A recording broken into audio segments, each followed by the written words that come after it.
You just put your baby down for a nap and you think everything is safe. But what if I told you that some of the most dangerous items in your baby's crib are things you probably put there yourself, thinking you were helping? I'm going to show you the hidden perils lurking in cribs right now. Let's start with something that seems totally harmless.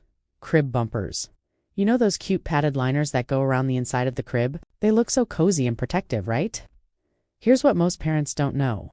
Crib bumpers are actually banned in several states, including Maryland, Ohio, and New York, because they're linked to over 70 infant deaths.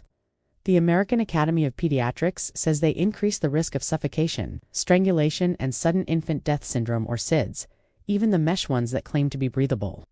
Studies show babies can press their faces against them and rebreathe their own carbon dioxide, which is incredibly dangerous. I know you bought them thinking you'd protect your baby from bumping their head on the crib slats, but babies are actually designed to handle those little bumps.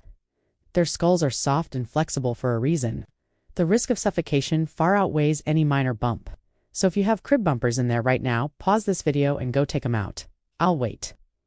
Okay, next up, and this one surprises a lot of parents. Blankets. I get it. You want your baby to be warm and cozy, especially during winter nights. But here's the thing. Blankets in a crib are a major suffocation hazard for babies under 12 months. The safest sleep environment is actually a bare crib, just a firm mattress with a fitted sheet. That's it. No blankets, no pillows, no stuffed animals. But wait, you're probably thinking, how do I keep my baby warm without a blanket? Great question, and I want you to drop your answer in the comments below. What do you use to keep your baby warm at night?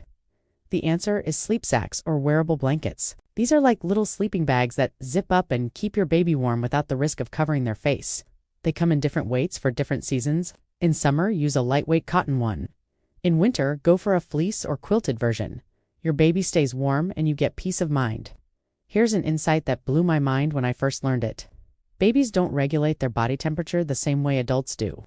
Overheating is actually a bigger risk factor for SIDS than being too cold. Signs your baby is too hot include sweating, damp hair, flushed cheeks, heat rash, or rapid breathing. Feel the back of their neck or their tummy. If it's hot or sweaty, remove a layer. Room temperature should be between 68 and 72 degrees Fahrenheit. Now, let's talk about something that's been marketed as a must-have for new parents but is actually doing the opposite of what it claims. Inclined sleepers. These are those baby seats or rockers that prop your baby up at an angle, supposedly to help with reflux or make them more comfortable. Brands like Fisher-Price Rock and Play and Kids to Rocking sleepers have been recalled after being linked to over 100 infant deaths. Here's why they're so dangerous. When a baby sleeps at an incline, their head can fall forward in a chin-to-chest position. This blocks their airway and they can suffocate without making a sound. It's called positional asphyxiation. Even if your baby seems comfortable and sleeps well in these devices, the risk is too high. The only safe place for a baby to sleep is on a flat, firm surface on their back. Not on their side, not on their tummy, and definitely not at an incline. If your baby has reflux, talk to your pediatrician about safe solutions. Sometimes it's as simple as feeding smaller amounts more frequently, or keeping your baby upright for 20 to 30 minutes after feeding, before laying them down flat. Alright, here's another one that might be in your crib right now. Stuffed animals and toys.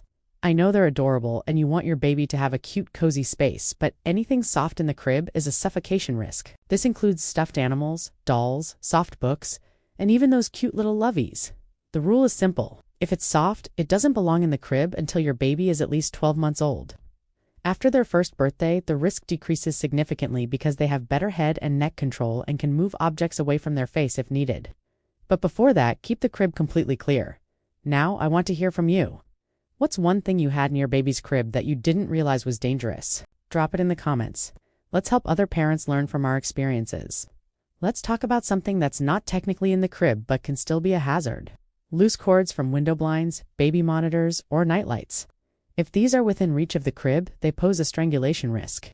Babies are surprisingly strong and curious. They can grab cords and wrap them around their necks. Make sure all cords are at least 3 feet away from the crib.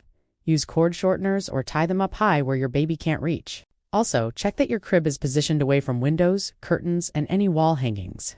Here's the second insight that most parents never think about. The crib itself can be dangerous if it's not set up correctly. The mattress should fit snugly with no gaps larger than 2 fingers width between the mattress and the crib sides. Babies can get trapped in those gaps and suffocate. Also, make sure the crib slats are no more than 2 3/8 inches apart. Older cribs or hand-me-downs might not meet current safety standards. If your crib was made before 2011, it might have dropped side rails, which have been banned because they can trap and strangle babies. Check the Consumer Product Safety Commission website for crib recalls. Your crib might be on the list and you don't even know it. Now, let's talk about common mistakes parents make, even when they know the rules. Mistake number 1 is thinking just one night with a blanket or bumper won't hurt.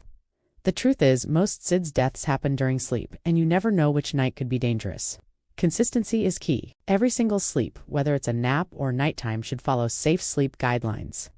Mistake number 2 is using products marketed as safe sleep solutions without checking if they're actually approved. Just because something is sold in stores doesn't mean it's safe. Do your research. Look for products that meet CPSC standards and have been tested for safety. Mistake number 3 is co-sleeping with your baby in your bed, thinking it's safer than letting them sleep alone. Co-sleeping significantly increases the risk of suffocation, strangulation, and SIDs. The safest setup is room sharing, but not bed sharing.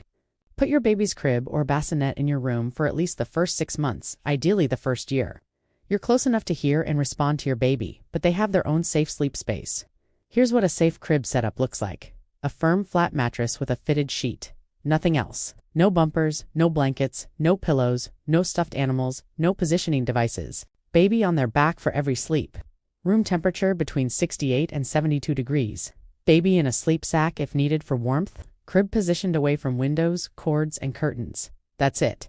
Simple, safe, effective. I know this might feel overwhelming, especially if you've been doing things differently, but here's the empowering truth. You have the power to create the safest sleep environment for your baby, starting tonight. You don't need expensive gadgets or complicated systems. You just need a bare crib, a firm mattress, and the knowledge you now have. Every parent makes mistakes. What matters is that you learn and adjust. Your baby is lucky to have a parent who cares enough to watch this video and make changes. You're doing an amazing job. Before you go do a quick crib check tonight, remove anything that doesn't belong. Take a photo of your safe sleep setup and feel proud that you're giving your baby the safest start. And if you found this helpful, subscribe to this channel so you don't miss the next video. We're all in this together. Sweet dreams and safe sleep.